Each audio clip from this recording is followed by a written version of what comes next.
성탄절기 그 전날 우리가 소위 크리스마스 이브라고 하는 날 우리가 주일 예배를 드리게 돼서 참 뜻깊습니다. 이 시간에 우리가 주님이 이 땅에 오신 것 다시 한번 묵상하면서 하나님께서 오늘도 우리 삶 가운데 임하여달라고 임만을 하나님으로 역사하여달라고 우리 기도하면서 주님 앞에 나아가겠습니다. 우리 같이 묵상으로 주님 앞에 기도합니다. 주님, 이 시간에 하나님 아버지 예배 가운데 지금 만나게 하시고 하나님 우리 삶의 길 가운데서 주님을 드러내게 주시옵소서. 삶 가운데 역사하신 하나님을 찬양합니다. 지금 이 땅에 오신 것을 드리면서 우리가 다시 한번 성탄의 절기를 맞습니다. 이 시간에 마음을 다하고 힘을 다하고 주님을 더욱더 사모하는 그런 복된 자리로 나아갈 수 있도록 주님 역사하여 주옵소서. 감사합니다.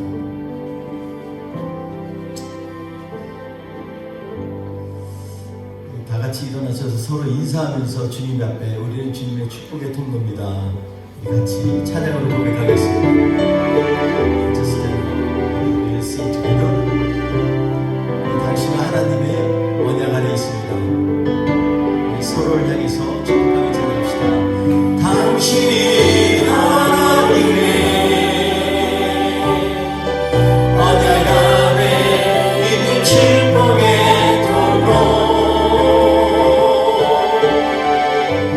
당신을 통하여서 열방이 주께 예배하게 되리. 당신이 하나님의 언약 안에 있는 축복의 통로 당신이 통하여서 열방이 주께 예배하게 되리. 서로를 향해서 축복하겠습니다. 하나님께서 당신을 통해 메마른 땅에 샘들하게 하시기를 가난한 영혼 목마른 영혼 당신을 통해 주 사랑하길 원하네. 서로 무난히 자리 앉을까요? 주의 사랑으로 사랑합니다. 하나님이 당신을 사랑하십니다. 아멘. 주님을 생각하면서 우리 같이 주님 앞에 찬양하며 나아가겠습니다. 거룩하신 주님께서 이 시간에 우리 찬양을 통해서 영광 받으시기 바랍니다. 같이 찬양합니다.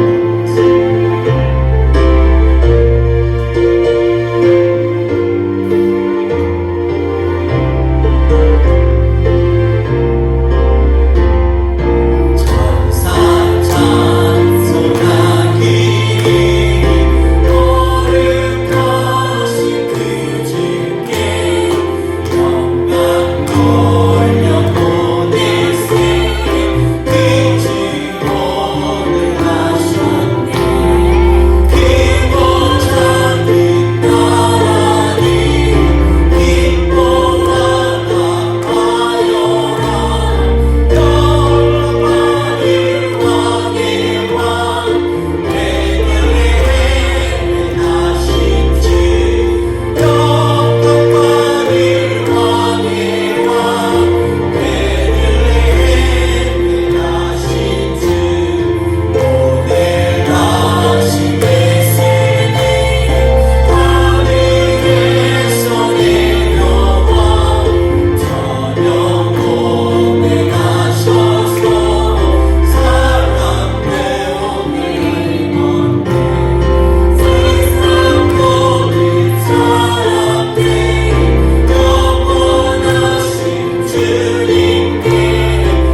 한 가지 더 주목해야 될 것은 우리 주님께서 이 땅에 오신 이유가 바로 우리 한 사람 한 사람 때문이라는 것입니다. 우리 그 하나님 앞에 우리 마음을 다해서 우리가 주님을 높여드리기 원합니다. 우리 이 찬양을 통해서 하나님 앞에 우리의 마음을 드리고 나아가도록 하겠습니다. 가장 높은 곳에서 가장 낮은 곳으로 찾아오셨네. 날 살리려고 영원한 주님께서 영원한 죽음에서 영원한 생명으로 구원하셨네. 그 신으로 그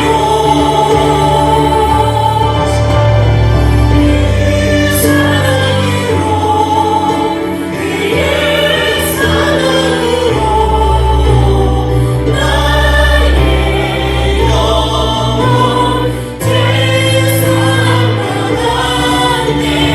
그 구원으로 그의 이름으로 나의 영혼 주 안에서 자유해.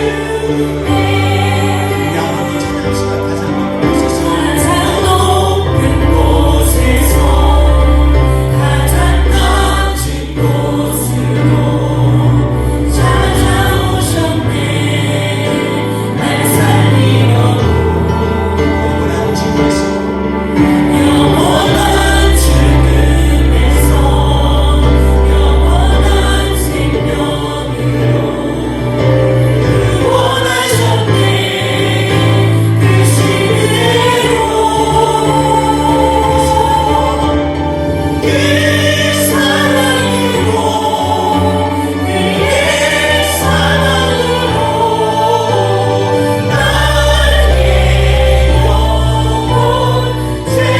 세상 떠났네. 그 구원으로 그의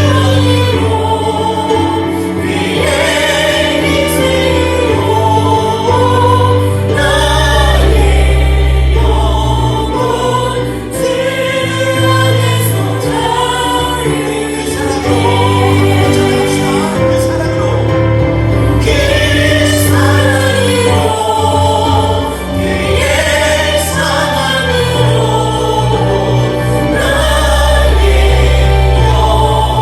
영혼 세상 떠났네. 그 구원으로 그의 희생으로 나의 영혼 주 안에서 자유해. 할렐루야 주님 찬양시다 할렐루야 할렐루야.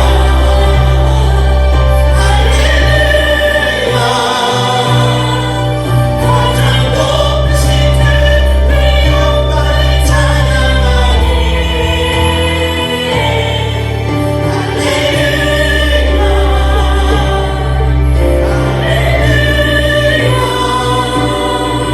가장 높으신 주의 영광을 찬양하니 이 사랑으로 주님이 오십니다. 그 사랑으로 그의 사랑으로 나의 영혼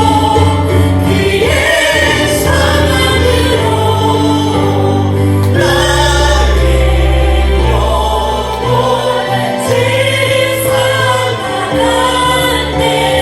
그 구원으로 그의 희생으로 나의 영혼 주 안에서 자유해.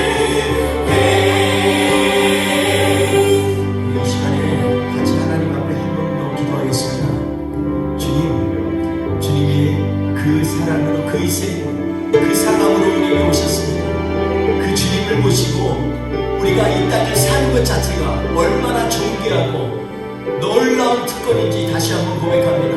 이 시간을 아끼면서 온전히 우리의 삶이 주님이 가르쳐 주신 그 길을 갈 수 있도록 하나님 인도하여 주옵소서. 우리 같이 같이 동성으로 주님 앞에 기도하겠습니다. 주여 할렐루야. 하나님 아버지 아버지 이 시간에 하나님 아버지 간절히 간구합니다. 하나님 아버지 이 땅에 오신 주님께서 우리를 구원하시기 위하여 그 사랑하시고 그 피 흘리시고 그 희생으로 그 값진 사랑으로 우리에게 오셨습니다. 이 시간에 하나님 아버지 주님을 모시며 다시 한번 주 앞에 찬양합니다. 우리의 심령을 하나님 아버지 바꿔주셔서 온전히 주님을 의지하는 하나님의 사람 되게 하여 주시옵소서. 하나님 아버지 오늘도 주의 손님이 나와서 우리 하나님 아버지 주의 백성들이 하나가 되게 하여 주시고 하나님 아버지의 마음이 전심을 내가요 주님을 높이게 하여 주시옵소서. 이 시간에 하나님 아버지 예수의 이름으로 승리하며 주 앞에 선포하며 나아갈 때 주께서 세를 이루시고 우리를 변화시키시고 하나님의 자녀 되게 하여 주시옵소서. 할렐루야. 주님을 찬양합니다. 우리 다시 주님을 찬양합시다. 그 사랑으로 그 사랑으로 그 사랑으로 그의 사랑으로 나의 영혼 되살아나네.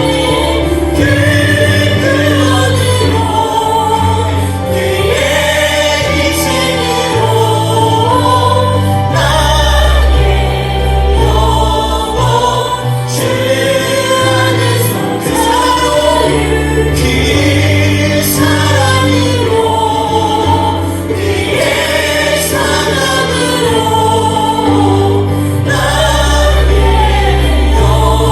영혼 되살아나네. 그 구원으로 그의 희생으로 나의 영혼 주 안에서 자유해. 주 안에서 자유. 주 안에서 자기가 늘 선포합니다. 주님 주 안에서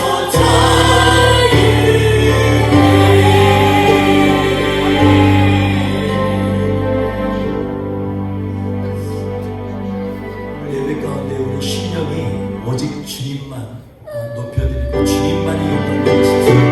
마음을 다하여 주님 앞에 찬양해 나가겠습니다. 우리 주님께서 찬양하시고 땅 위에 오신 하나님의 본체 십자가에 달리사 우리 제사하셨네.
우리의 찬양 받으실 오직 한 분, 우리의 구세주 예수 그리스도십니다. 이 시간에 우리의 전심으로 찬양한 것처럼 우리의 마음을 다하여 주님 앞에 나아갑니다.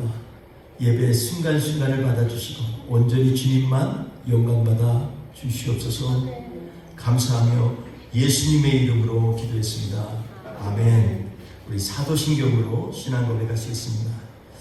나는 전능하신 아버지 하나님 천지의 창조주를 믿습니다. 나는 그의 유일하신 아들 우리 주 예수 그리스도를 믿습니다. 그는 성령으로 잉태되어 동정녀 마리아에게서 나시고 본디오 빌라도에게 고난을 받아 십자가에 못 박혀 죽으시고 장사된 지 사흘 만에 죽은 자 가운데서 다시 살아나셨으니 하늘에 오르시어 전능하신 아버지 하나님 우편에 앉아 계시다가 거기로부터 살아있는 자와 죽은 자를 심판하러 오십니다. 나는 성령을 믿으며 거룩한 공교회와 성도의 교제와 죄를 용서받는 것과 몸의 부활과 영생을 믿습니다. 아멘. 다 같이 찬송가 120장 하나님 앞에 올려드리겠습니다. 널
또 아하스에게 말씀하여 이르시되 너는 내 하나님 여호와께 한 징조를 구하되 깊은 데에서든지 높은 데에서든지 구하라 하시니 아하스가 이르되 나는 구하지 아니하겠나이다. 나는 여호와를 시험하지 아니하겠나이다 한지라. 이사야가 이르되 다윗의 집이여 원하건대 들을지어다.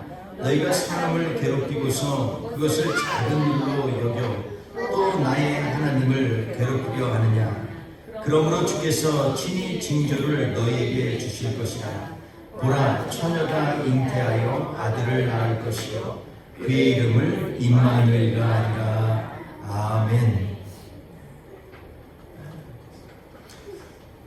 이번 주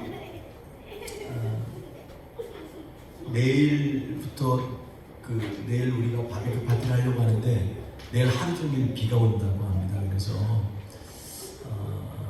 또 몇 분은 또 그래도 바비큐 파티가 좋지 않냐 뭐 이런 얘기도 있으셔가지고 오늘 예배 후에 집사님들하고 한 번 더 체크업해서 이 앞에 있는 텐트가 위로 올라가서 좀 이게 안 녹고 거기서 구울 수 있는지 한 번 더 확인을 해서 식사 메뉴는 최종 결정하도록 하겠습니다. 그래서 뭐 원래 또 우리가 먹는 거에 또 목을 매지 않지 않습니까? 그냥 뭐를 먹어도 좋으니까.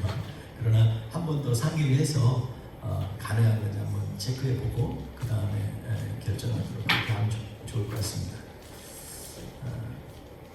다음 주 우리가 주일 굉장히 이 한 해를 마감할 때는 정말 행사들이 많죠. 근데 우리가 금년에는 사실 성탄절에 뭐 따로 친교하거나 교제하는 거 없이 간단히 식사하고 마니까 이번 주일날 오전 예배 드리고 또 저녁 때는 송구영신 예배를 드리려고 합니다. 그래서 송구영신 예배 때 그때는 우리가 같이 말씀도 나누면서 내년도 비전을 세우고 또 같이 기도도 함께 하고 하려고 합니다.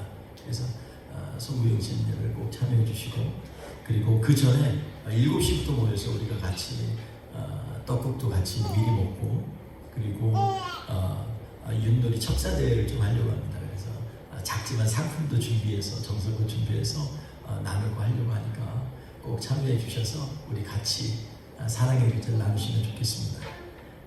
내일 성탄절 예배는 우리가 원래는 성탄절 이 예배 때 항상 우리가 성만찬을 합니다. 그래서 내일도 좀 여러 가지 힘들지만 준비해서 우리가 성찬을 나누는 귀한 시간도 갖도록 하겠습니다. 참석하셔서 주님의 몸된 그러한 주님의 성찬 예식을 기념하면서 주님을 다시 한번 묵상하고 또 마음에 받아들이시는 복된 시간 되시기를 바랍니다. 오늘은 이사야서 7장 10절 14절 말씀으로 신뢰가 사라지는 세상에서 승리한 삶이란 무엇인가에 대해서 같이 말씀을 나누려고 합니다. 우리가 요즘 계속 강조하는 게 세상에서 강조하는 게 우리 지금 사회는 신뢰하는 사회다 이런 얘기를 합니다. 근데 여러분 이건 거짓말에 속으면 안 돼요. 사실 신뢰가 앞서지 않습니다. 미국도 여러 가지 얘기들을 하지만 크리딧 소사이어티 이렇게 얘기하지만 실제로는 보면 능력 위주입니다. 능력에 따라서 그 사람을 평가하고 그리고 능력이 잘 있는 사람들은 그것을 갖다 서로 얘기하죠. 신뢰하는 사이다 이렇게 얘기를 합니다.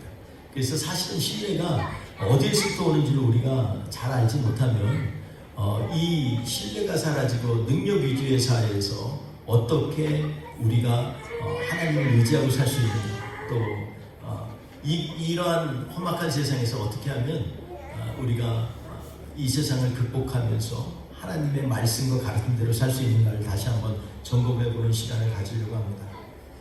오늘 말씀을 우리가 같이 묵상해 보면 오늘 본문 사실은 1절에서 9절도 같이 묵상하려고 했습니다. 그러나 본문이 길어서 10절에서 14절 말씀으로 우리가 같이 대응을 했습니다. 오늘 말씀을 다시 보면서 우리 봤으면 좋겠습니다. 우리 PPT 띄워주면 1절부터 한번 읽어보겠습니다. 1절 시작. 우시아의 손자여 요담의 아들인 유다의 아하스 왕 때에 아람의 느시몬과 르말리아의 아들 이스라엘의 베가 왕이 올라와서 예루살렘을 쳤으나 능히 이기지 못하더라. 오늘 본문 말씀에 보면 7장에 이 우시야의 손자고 요담의 아들인 아하스 왕에 대해서 소개를 하고 있습니다. 이사야서를 전체를 보면 이사야서가 66장인데요. 그 가운데서 특별히 콕 집어서 시기를 정할 수 있도록 이렇게 나온 장들은 몇 장이 되지 않습니다. 오늘 말씀 보면 고전에 이제 6장에서 우시야 때에 이사야가 이제 환상을 본 때가 있고요. 그 다음에 오늘 본문 말씀의 7장에 보면 우시야 아들 손자 아하스에 대해서 오늘 얘기를 하고 있습니다. 그런데 이것과 우리가 또 다른 한 곳에서 이렇게 어떤 왕을 집어서 이사야서에서 명명한 것이 있는데 그것이 바로 이사야서 36장에서 39장에 있는 말씀이에요. 그 가운데 나오는 왕이 우리가 잘 알고 또 존경하는 왕 중에 하나인 히스기야 왕입니다. 그런데 왜 이 본문을 보면은 저자가 의도적으로 연결시켜 놓은 것처럼 이렇게 보입니다.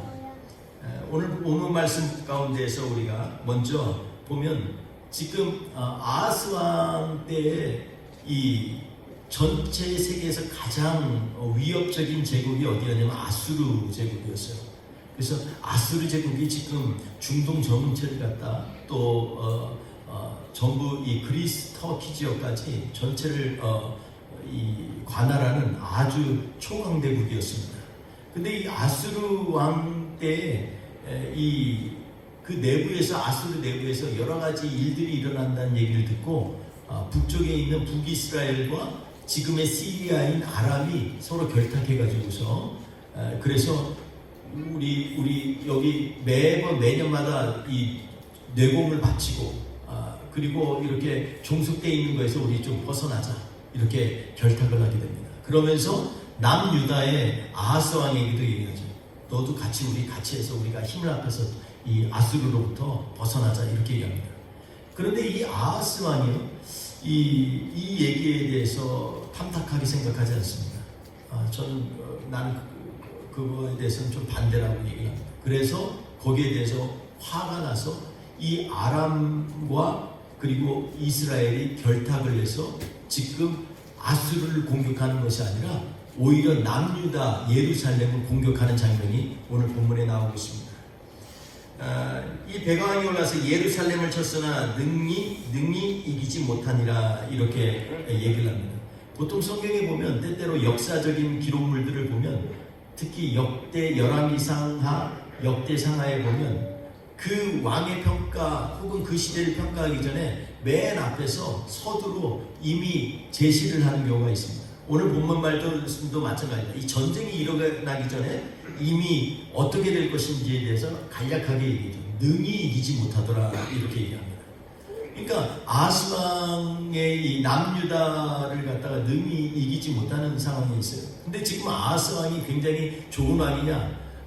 오늘 이 성경에서의 아하스의 평가는요, 유다의 역대왕들 중에서 가장 하나님이 안 기뻐하시는 왕이다 이렇게 성경은 얘기하고 있습니다.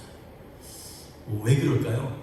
왜냐하면 그는요 이렇게 한 것이 하나님을 의지해서 나는 반대다 라고 얘기한 것이 아니라 아수르 왕이 그래도 아수르의 세력이 큰데 거기에서 종속되지 않고 이렇게 나온다는 것은 위험성이 크다. 그래서 그렇게 안 한다고 합니다. 그래서 예루살렘을 공격을 했어요.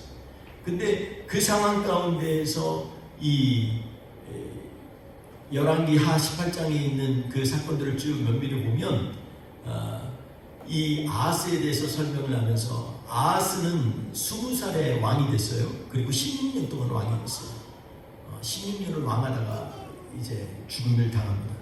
근데 이 아하스 왕이 이 통치할 때 그는요 굉장히 이 세상적인 힘에 절대적으로 의지하는 그러한 모습을 보입니다. 첫째로 그는 그의 조부 아버지의 그런 그들의 평가는 하나님 앞에 정직하였더라. 그래서 우시야 왕이나 요담 왕에 대해서는 성경의 평가가 정직한 왕이었다 이렇게 얘기합니다. 하나님 앞에서도 산당을 제거하지 않았지만 그래도 하나님 말씀 따르려고 인생을 몸부림치고 살았다 이렇게 이 성경을 설명하고 있어요. 그에 반해 아하스는 20살이 돼서 왕이 된 이후로 하는 일이요 여러 가지 일을 하는데 하나님 앞에서 정말 가증한 일들을 많이 합니다. 먼저 그는요 이 우상을 많이 숭배합니다. 그리고 그 당시에 정말 그 극날했던 그러한 일 중에 하나가 뭐냐면 자녀를 갖다가 불 가운데 사르는 것입니다. 그러면서 그 가운데서 이 불의 신 몰렉에게 몰래 자기를 돌봐달라고 이렇게 이 우상 숭배를 하는 그런 악습이 있는데 그것을 아하스 왕이 따라했어요. 그뿐만이 아니에요. 그는요 정말 이 아수르 왕에게 잘 보이려고 와스루 왕에게 뭐라 하냐면 나의 아버지요 나는 당신의 종입니다 이렇게 얘기합니다. 그리고 그 연합 공격에서부터 벗어나기 위해서 아수르 왕이 제발 좀 도와달라고 얘기해요. 얼마나 친인간적이고 친물질적이고 그리고 모든 것에 있어서 힘의 논리로 사는 사람이 바로 이 아하스였어요. 그뿐입니까? 그는요 이렇게 자기 앞에서 그냥 성전에 있는 금은을 다 보냈던 그걸 받았던 아수르 왕이 기분이 좋아서 이 아람을 쳤어요. 아람의 수도가 어디예요? 다메섹입니다. 다메섹을 쳤는데 다메섹을 치고 나서 그곳에서 이제 이 아수르 왕을 만나려고 아하스가 친히 다메섹까지 갑니다. 다메섹까지 가서 뭐라고 그러냐면 그곳에 가서 보니까 이 왕에게 인사를 드리고 감사하다는 얘기만 하는 것이 아니라 그 다메섹에 보니까 제단이 너무 근사하게 지어진 거예요. 너무 세련된 거예요. 그것을 보면서 야 우리도 이렇게 짓자 이러면서 자기 이 제사장에게 긴급히 문자를 보냅니다. 지금처럼 SNS처럼 파발을 보내가지고서 그걸 그려가지고 이대로 만들어라. 그래서 성전 앞들에다가 이 우상들을 섬기는 다메섹 사람들의 제단을 거기다가 세워요. 근데 그 제사장도 웃기죠. 제사장도 뭐 하냐면 그 말을 듣고 왕이 돌아오기 전에 제단을 만들어 놓습니다. 그러니까 완전히 정치, 종교 이 모든 것이 다 세속적이고 하나님을 우습게 보는 그러한 삶을 사는 그러한 시대였다라는 것입니다. 여러분 그리고 여기에서 보면 그런데 이러한 아하스를 향해서 성경은요 이 아하스 왕과 비교하면서 누구를 얘기하냐면 히스기야를 비교를 하는 그것을 보게 됩니다. 왜 뭐에서 보냐면 똑같이 둘 다 격동적인 시대의 왕이었어요. 아하스나 히스기야는 아하스의 아들입니다. 그런데 이 아하스가 빠졌으면 3대가 다 정말 여호와 앞에서 정직하게 얼마나 아름답게 잘 살았겠어요. 근데 이 아하스가 들어가면서 이 믿음의 이런 자세는 완전히 깨져버리죠. 그런데 의도적으로 이사야는요, 이사야에서 36장에서 39장까지 히스기야의 사건들을 지목하면서 아하스하고 히스기야를 비교하는 장면이 나옵니다. 예를 들어서 이런 거죠. 이 오늘 본문 말씀에 보면 7장에 있는 말씀 2절부터 다시 한번 볼까요? 7장 2절 같이 보겠습니다. 같이 읽을까요? 시작. 어떤 사람이 다윗의 집에 알려 이르되 아람이 에브라임과 동맹하였다 하였으므로 왕의 마음과 그의 백성의 마음에 숲의 바람이 흔들리같이 흔들렸더라 이렇게 얘기합니다. 여기서 에브라임이라는 것은 북이스라엘의 중심적인 종족이기 때문에 북이스라엘을 의미합니다. 그러니까 북이스라엘과 이 아람이 동맹하였다는 것입니다. 근데 그 소식을 듣고 나서 이 왕의 마음이 어떻게 됐어요? 숲에 이 바람이 불어서 흔들리는 것처럼 흔들렸다 이렇게 표현합니다. 마치 흔들리는 갈대처럼 자꾸 흔들리는 겁니다. 어떻게 해야 되지? 항복할까? 아니면 뭐 할까? 그런데 그 앞에 서두에 우리가 읽은 것처럼 요약이 뭐라 그랬어요? 능히 이기지 못하였더라. 예루살렘 왔으나 남유다를 능히 이기지 못하였다는 거죠. 사실 조금만 잘 보면 한번 해볼 만해 이렇게 할 수도 있어요. 그런데 너무나 두려워하는 거예요. 3절 같이 읽을까요? 시작. 그때 여호와께서 이사야에게 이르시되 너와 내 아들 스알리아숲은 윗못 수도 끝 세탁자의 발 그 큰 길에 나가서 아하스를 만나 네, 여기서 이 이사야에게 지금 하나님이 얘기하십니다. 그 아들 이 스알야숲이라는 말은요, 이 성경에 보면 뭐라고 되어 있냐면은 남은 자를 보낸다라는 뜻입니다. 이게 남은 자의 사상이죠. 그러니까 믿음으로 견뎌라 뭐 그런 의미로도 해석할 수가 있어요. 근데 이 스알야숲과 같이 갔는데 어디를 갔냐? 윗못 수도 끝 세탁자의 밭 근처의 큰 길. 굉장히 요즘으로 말하면 참 애매한 정말 근데 구체적으로 이렇게 나오죠. 근데 이게 너무나 똑같이 이사야에서 36장의 2절에 뭐라고 그랬냐면 윗맛 수도곁 세탁자의 이 밭 옆에 큰 길에 똑같이 쓰여져 있습니다. 그러니까 똑같은 것을 의도적으로 얘기를 합니다. 근데 중요한 것은 뭐냐면 여기에서 이 이사야는 아하스를 만났고 이사야에서 36장의 히스기야의 신하들은 이곳에서 이 아수르 왕에 보낸 사신 랍사게를 만나서 랍사게가 아주 이스라엘 백성을 능욕하는 장면이 나옵니다.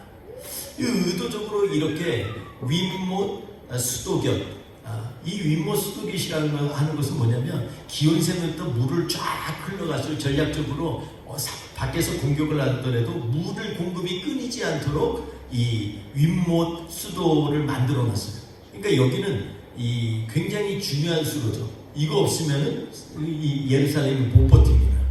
근데 이 근처까지 랍사게가 알고 히스기야의 신하들에게 아주 능욕을 하죠. 그곳에 와서. 그런데 이 반면에 아하스 왕은요, 이곳에서 하나님의 대언자인 이사야의 말을 듣는 장면이 나옵니다. 여러분, 그뿐만이 아닙니다. 이 보면 이 4절 한번 볼까요? 4절 시작, 같이 읽겠습니다. 시작. 그에게 이르기를 너는 상가며 조용하라. 르신과 아람과 르말라의 아들이 심히 노할지라도 이들은 연기나는 두 부지깽이 그루터기에 불과하니 두려워하지 말라, 낙심하지 말라. 여기 보면 아하스는 굉장히 두려워하고 낙심하는, 그리고 항상 걱정하는 그러한 왕으로 나옵니다. 근데 이 보면서 아하스 보면서 저도 찔릴 때가 많아요. 어떤 상황이나 이런 것이 급박하게 돌아오면 나도 모르게 두렵고 걱정이 되고 이런 경우가 많으시죠. 성경에서 이것을 기록하는 이유는 우리가 이 위에 이 역사적으로 위에 하나님을 알았던 사람이 살았던 모습을 보면서 우리는 그러지 말자는 거예요.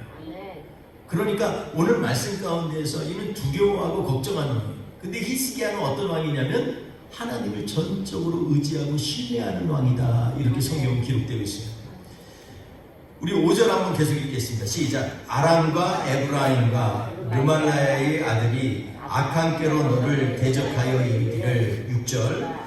우리가 올라가 유다를 쳐서 그를 쓰러뜨리고 우리를 위하여 그것을 무너뜨리고 다벨의 아들을 그 중에 세워 왕으로 삼자 하였으나, 여기 보면 유다를 쳐가지고 그걸 쓰러뜨리고 나서 전혀 족보에도 없는 그러한 다벨의 아들을 갖다가 그 중에서 왕을 세우자 이렇게 합니다. 허수아비 왕을 세우자는 거죠.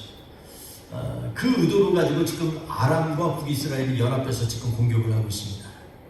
그런데 이 아하스의 이 응답은요, 바로 하나님 앞에서 자복하고 기도하고 하는 것이 아니라 그는 바로 아수르에게 자기가 갖고 있는 그 성전에 있는 금광을 싹 보내면서, 그리고 제발 나를 좀 살려달라고 얘기합니다. 그리고 나는 당신의 아들입니다 이렇게 얘기합니다. 물론 젊으니까 그렇게 뭐 존경하는 식으로 얘기할 수 있죠. 그러나 왕과 왕의 관계는 그런 게 아닙니다.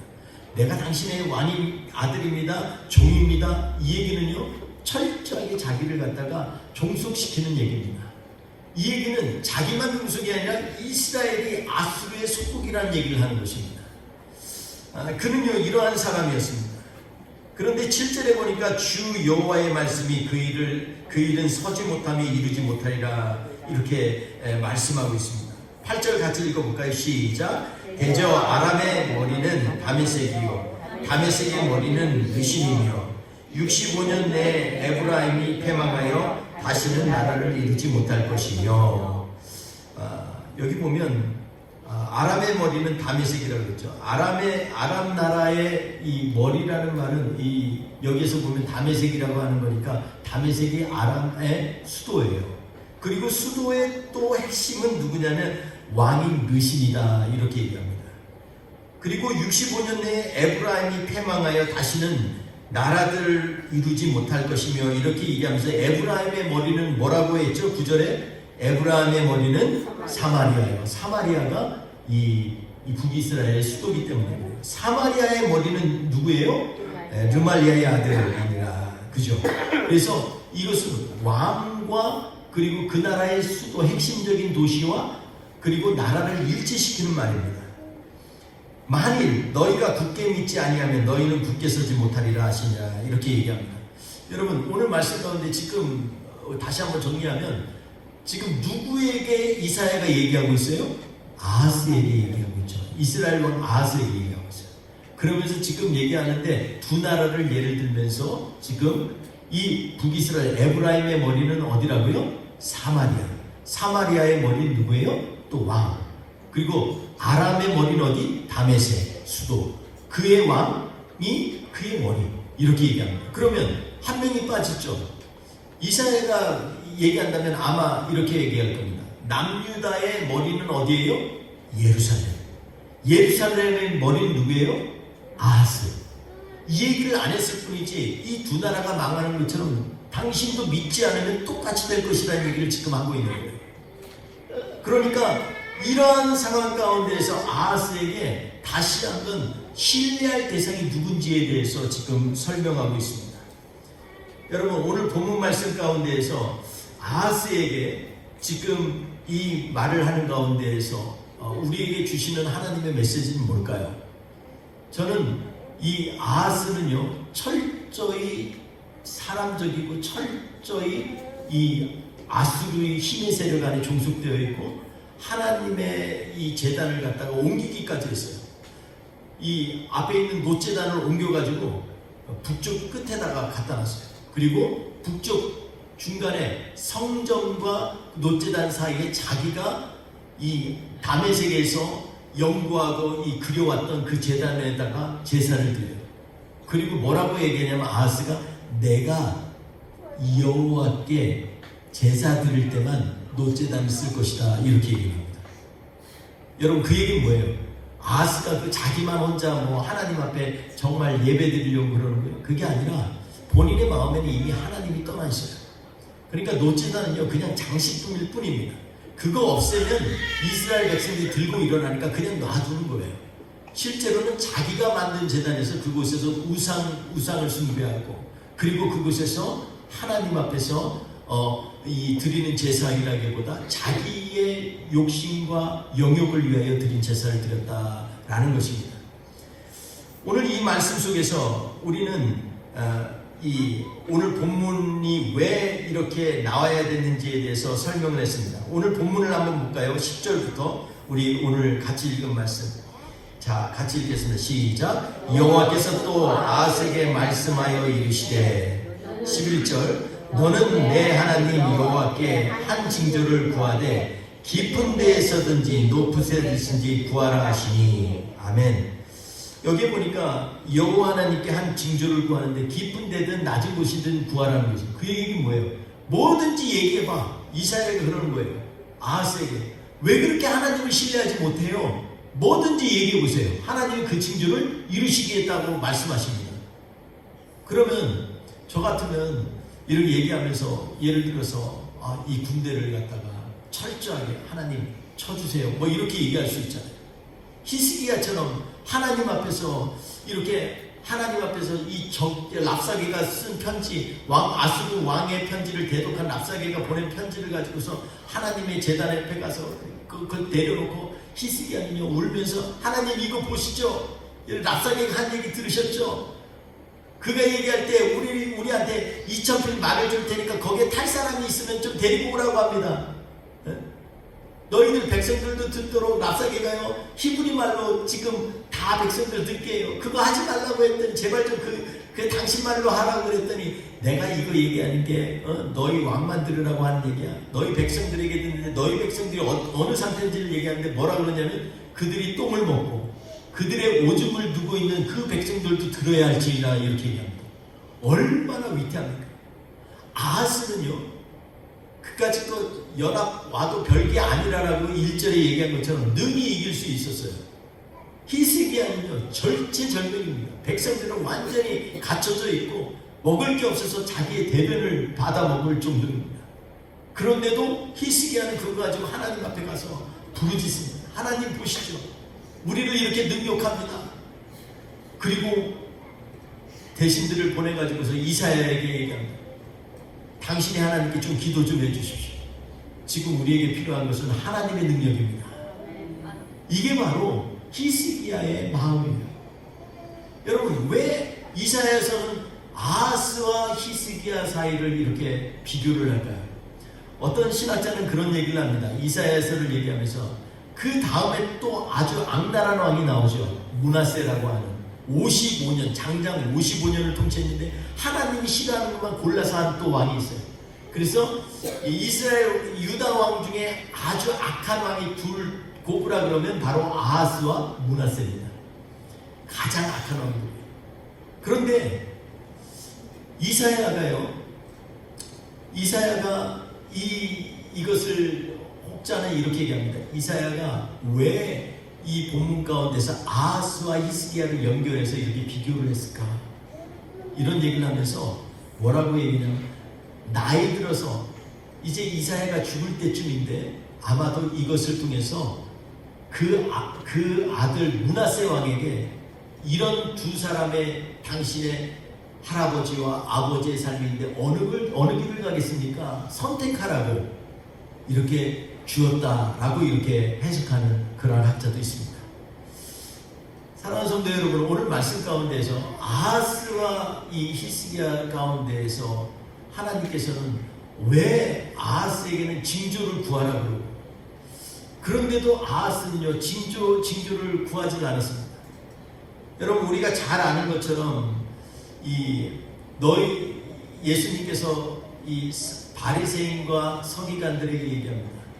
너희가 이 세대가 징조를 구하나 내가 너희에게 줄 징조는 요나의 사인밖에 없다라고 얘기합니다. 여러분, 예수님의 이 죽음과 부활을 상징하는 요나의 이 사인밖에 없다라는 얘기를 하면서 이 징조 얘기를 하면서 이 세대가 징조를 구하나 너에게 줄 것은 징조가 아니라 요나의 사인밖에 없다, 표적밖에 없다라고 얘기합니다. 징조라는 말을 다른 말로 하면 기적이에요. 기적을 일으키시는 하나님이라는 것입니다. 근데 이 성경에서 한편으로는 기적을 바라지 말라라고 얘기를 해요. 사인을 바리새인과 서기관이 왜 그렇게 사인을 구하냐? 예수님이 여태까지 했던 기적들 다 얘기하는 보고 들었으면서도 그것에 대해서 분노하면서 이 시간에 당장 사인을 내놔라 다시 한번 얘기를 하는 그들을 보면서 안타까워합니다. 반면에 성경에서는 아하스에게는 제발 좀 징조를 구하라고 얘기합니다. 너 하도 답답해요. 왜 그렇게 믿지를 못하니? 왜 이렇게 의심이 많니? 왜 이렇게 그렇게 상황 가운데서 연약해지니? 작아지니? 좀 징조를 구해봐. 뭐든지 높은 데 있든지 낮든지 무엇이든지 구하면 내가 들어줄게. 이렇게 얘기를 합니다. 그런데도 아하스는요, 나는 하나님을 시험치 않겠나이다 이러면서 징조를 안 구한다고 얘기합니다. 여러분, 하나님을 시험치 않게, 말은 좋은데요, 하나님에 대한 오늘 본문 가운데서 쭉 열왕기하 18장 이사야서에 있는 말씀 다 통틀어서 설명한 것을 보면 아하스는 하나님을 믿으려고 하는 것이 애초부터 없었어요.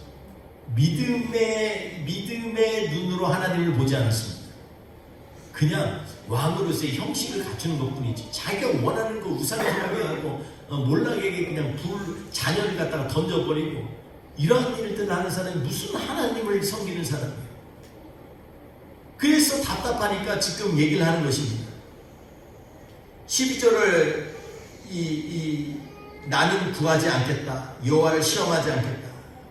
그에 대해서 13절에 이사야가 이렇게 얘기합니다. 우리 같이 한번 읽어볼까요? 13절 시작. 이사야가 이르되 다윗의 집이여 원하건대 들을지어다. 너희가 사람을 괴롭히고서 그것을 작은 일로 여기고 또 나의 하나님을 괴롭히려 하느냐. 아멘. 여러분, 이 징조를 안 구하는 거, 여기에 보니까 그것을 작은 일로 여겨 이렇게 얘기합니다. 그것이 뭐예요? 징조를 구하는 거. 징조를 구하는 걸 작은 것으로 여겨서 하는 것이 하나님을 괴롭게 하는 거예요. 여러분, 믿음으로 하나님 앞에 구하는 것은요, 모든 것을 받은 줄 알고 믿으라라고 얘기합니다. 야고보서 1장에 보면은, 야고보서 1장 6절 이하에 보면 오직 믿음으로 구하고 조금도 의심하지 말라. 의심하는 자는 마치 바람에 밀려 요동하는 바닷물결 같으니, 이렇게 얘기합니다. 믿음으로 구하라, 조금도 의심하지 말라라는 것입니다. 여러분, 히스기야는요 하나님 앞에서 매번마다 구합니다. 하나님 앞에 그 글을 얘기할 때요, 그 표현이 뭐냐면 하나님을 신뢰하는 사람, 이렇게 얘기합니다. 또 다른 구절에 하나님을 의지하는 사람. 그래서 랍사게가 얘기할 때, 야, 너희 왕 히스기야가 하나님을 신뢰하라 그러냐? 니네 미혹받지 마라. 하나님은 아무것도 하지 않는다. 하나님이 뭐라고 해서 오직 니네 제단에서만 예배드리라고 했잖아. 제단에 갇혀있는 하나님이야. 이렇게 아주 능욕을 합니다. 하나님께서 이스라엘을 통해서 히스기야에게 뭐라고 그랬어요? 너 염려하지 말고 두려워하지 말라 그래라. 히스기야에게 내일 내가 그의 마음에 줘서 급하게 본국으로 돌아가게 하고 본국에 가서는 아들에게 칼로 맞아 죽게 할 것이다. 그리고서 그날 저녁에 18만 명이나 되는 그러한 군사들을 갖다가 전부 하나님이 치셨어요. 여러분, 히스기야는요 매번마다 하나님 앞에 그의 기도를 가져가고 하나님 앞에 신뢰를 가지고 나아갔더니 하나님께서 그에게 계속해서 놀라운 징조들을 보여주시기 시작합니다. 그리고 히스기야가, 그리고 나서도 히스기야가 이렇게 다 일이 끝났다고 했는데 그때 중환병에 걸렸어요. 이사야가 옵니다. 하나님이 그러시는데 당신 이제 생명 얼마 남지 않았다고 합니다. 빨리 정리하세요. 유언도 남기고 빨리 왕위 계승도 하시고 준비하세요. 그랬더니 히스기야 그 얘기 듣고 이사야가 나간 후에 하나님 앞에 가서 그냥 벽에 얼굴을 대고 울면서 부르짖습니다. 하나님 아버지, 나 주님, 내가 주님을 얼마나 신뢰하고 얼마나 의지하는 것이죠. 주님, 저 생명 좀 살려주세요. 간절히 부르짖습니다. 이사야 가다가 하나님께서 계시를 주시는, 이사야 다시 돌아가서 히스기야에게 얘기해라. 히스기야, 네 기도를 내가 들었다. 그래서 15년 내가 생명 영장해 줄게. 이렇게 얘기합니다. 이사야가 돌아가서 그 얘기를 합니다. 그리고서 그의 상처 부위에 무화과 반죽을 갖다가 붙였더니 그가 나았더라. 이렇게 얘기합니다. 근데 낫기 전에 또 히스기야에게 이 얘기를 합니다. 히스기야가 이사야에게 얘기합니다. 내가 지금 낫는다 그러는데 내가 3일 안에 하나님의 전에 나아가서 하나님 앞에 예배 드릴 수 있는 증거를 주십시오. 쌓일 표적을 주십시오. 이렇게 얘기합니다. 여러분, 이거는 의심해서 묻는 걸까요? 아니면 그냥 기대로 3일 안에 내가, 아니 중병에 걸렸는데 3일 안에 일어날 걸 어떻게 알아요? 근데 3일 안에 내가 일어나서 하나님 앞에 예배 드릴 수 있는 증거를 내놓으라는 거예요. 이사야에게 하나님이 얘기했어요.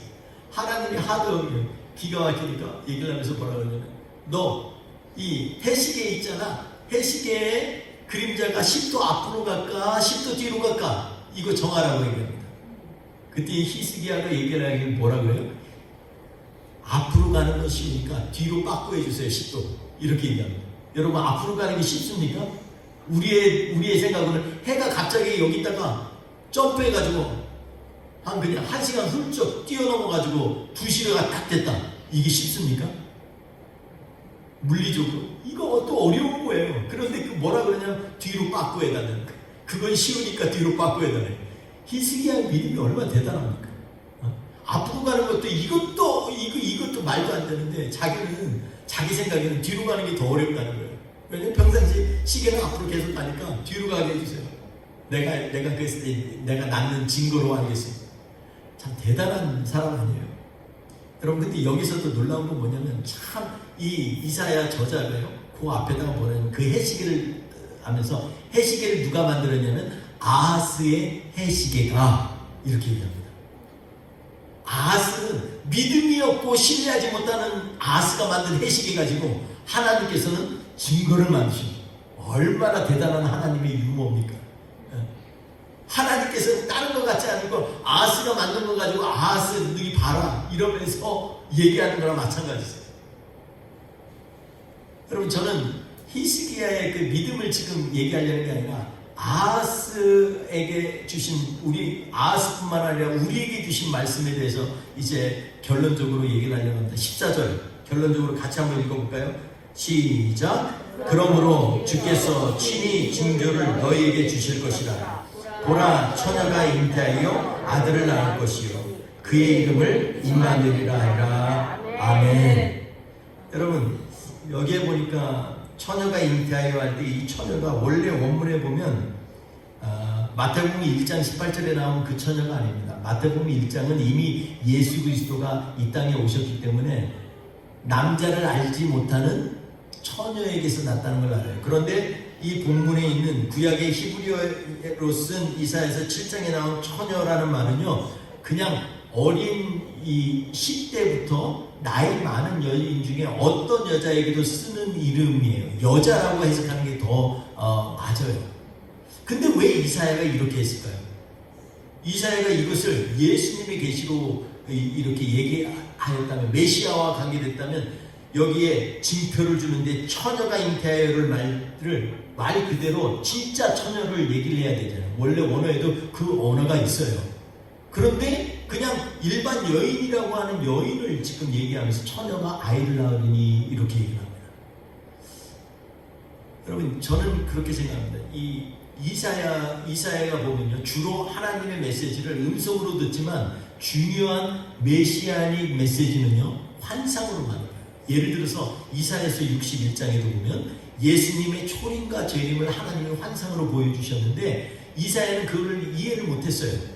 그래서 그는 그것을 보면서 이중적으로 근데 하여튼간에 환상 맞으니까 그대로 기록을 하면서 뭐라 그러냐면 하나님께서 은혜와 신원의 해를 이 이스라엘에게 갚아주려고 메시아가 온다, 이렇게 이사야서 61장 1, 2절에 얘기하고 있어요. 근데 누가복음 4장에 보면요, 거기에 보면 신원의 해, 리벤지, 데이 오브 리벤지라는 말이 빠져 있어요.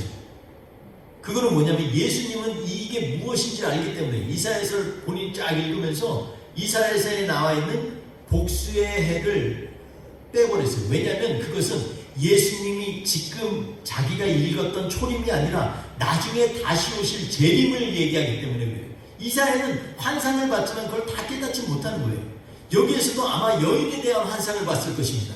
그 여인이 결혼을 안 한 여자인지 이가 상상도 못해요. 왜냐하면 이것은 자기의 생각 밖의 일이니까. 어떻게 그 당시에 결혼도 안 한 여자가 아이를 낳는 것을 믿을 수 있겠습니까? 그러니까 환상 본대로 얘기를 하는 거예요. 그러나 나중에 예수님이 오셨을 때는, 그때는 이 마태복음 1장에 보면 그때는 처녀가 잉태하였을 그 임마누엘이라 할 때 그 처녀는 진짜로 남자를 알지 못하는 여인을 얘기하는 겁니다. 여러분, 성경을 보면은요, 이 이사야 이 선지자가 자기가 계시를 얘기를 하면서도 다 알지 못하고 얘기할 때가 있어요. 하나님의 말씀을 다 알고 하면 얼마나 좋겠어요. 그러나 그 뜻을 다 헤아리지 못하는 사람도 분명히 있는 것입니다.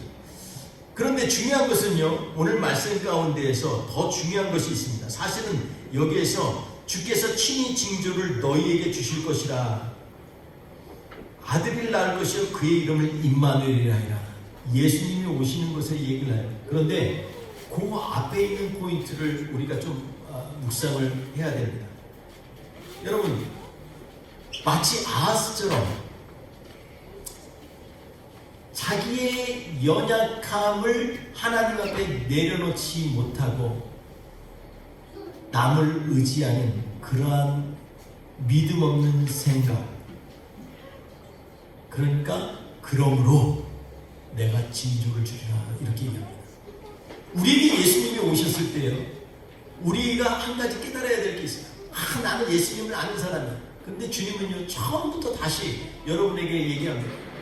그러므로 그 전에 뭐예요? 우리는 연약합니다.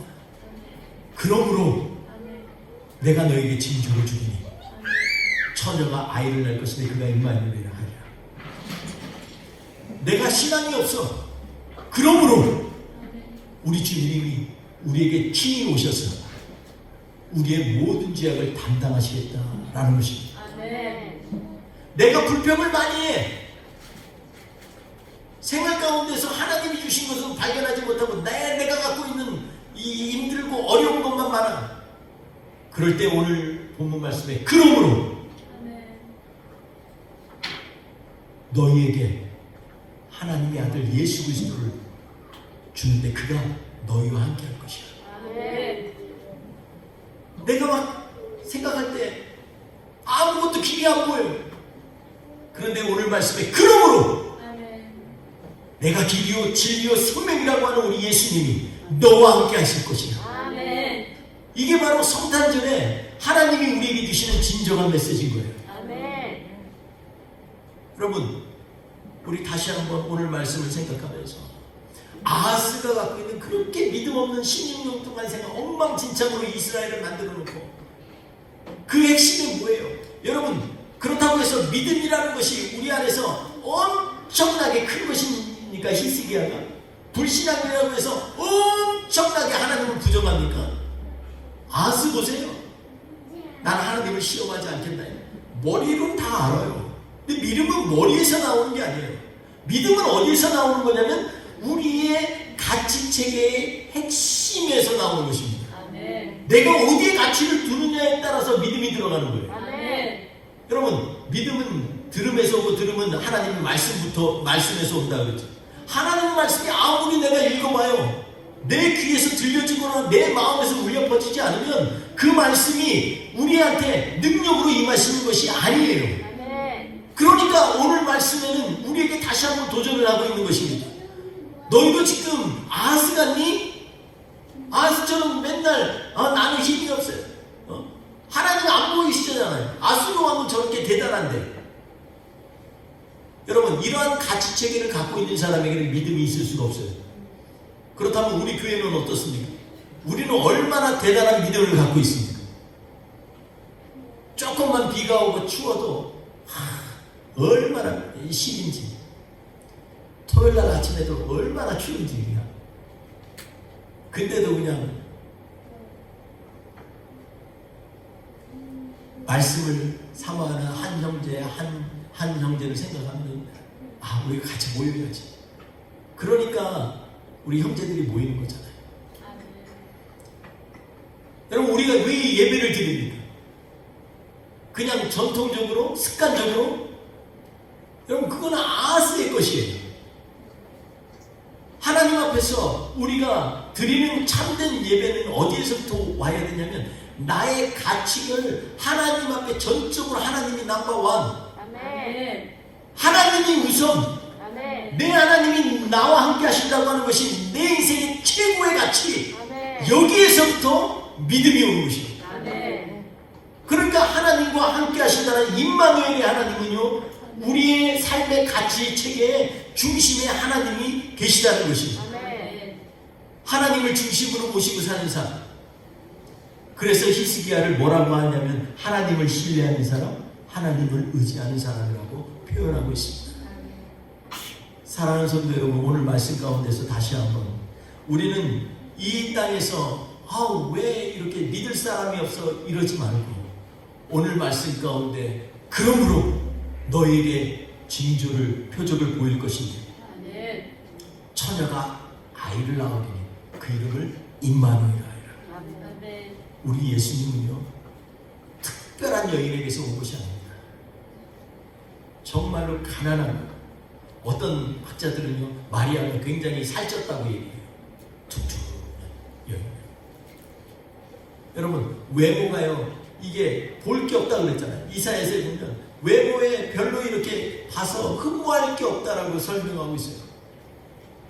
우리 예수님은 그런 모형으로 오셨어요. 왜냐하면 우리의 모든 컴플렉스까지도, 모든 죄악까지도, 모든 나의 나약함과 연약함까지도, 나의 허점까지도 짊어지시고 우리의 죄를 위하여서 그의 상함과 십자가의 돌아가심으로 말미암아 우리를 구원하신 우리의 하나님이시기 때문에 그렇습니다. 아멘. 우리 그 하나님 의지하면서 이번 한 주도 신뢰가 사라지는 세상 보지 말고 히스기야처럼 우리 하나님이 주신 표적 붙들고 하나님 앞에 나아가는 저와 우리 되시기를 주의 이름으로 축원드리겠습니다. 아멘. 우리 이 시간에 같이 묵상합시다. 우리 같이 한번 하나님 앞에 기도하겠습니다. 주님, 이 세상에서 승리하는 삶은 어떻게 사는 것이죠? 주님, 오늘 우리에게 말씀하신 것처럼 그러므로 사람들은 여호와를 시험한다, 나는 하나님께 구하지 않겠다, 고상한 말로 하지만 우리 주님은 우리에게 내가 너와 함께하는 것들을 좀 구해라. 내가 너와 함께하면 내 능력이 일어나고 길을 보여주고 내가 너와 동행할 것이다. 그래서 주님은 임마누엘 하나님으로 우리 가운데 임하셨습니다. 주님이 오신 날을 기념하는 절기뿐만 아니라 1년 내내 우리는 임마누엘 하나님 붙들고 살아야 된다고 오늘 우리 주님은 우리에게 말씀하고 계십니다. 그 하나님 붙들고 오늘 보라, 처녀가 잉태하여 아들을 낳을 것이요 그 이름은 임마누엘이라. 우리 예수님을 생각하며 우리 주님 앞에 고백하며 나갑시다.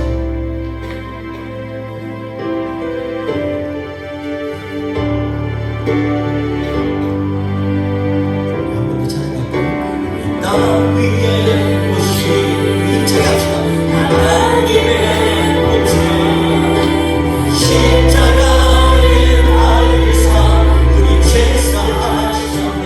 하나님이 그 지키고 모든 이름이 너희를 주사 우리 예수님 앞에 전하고 모든 힘이 주시네.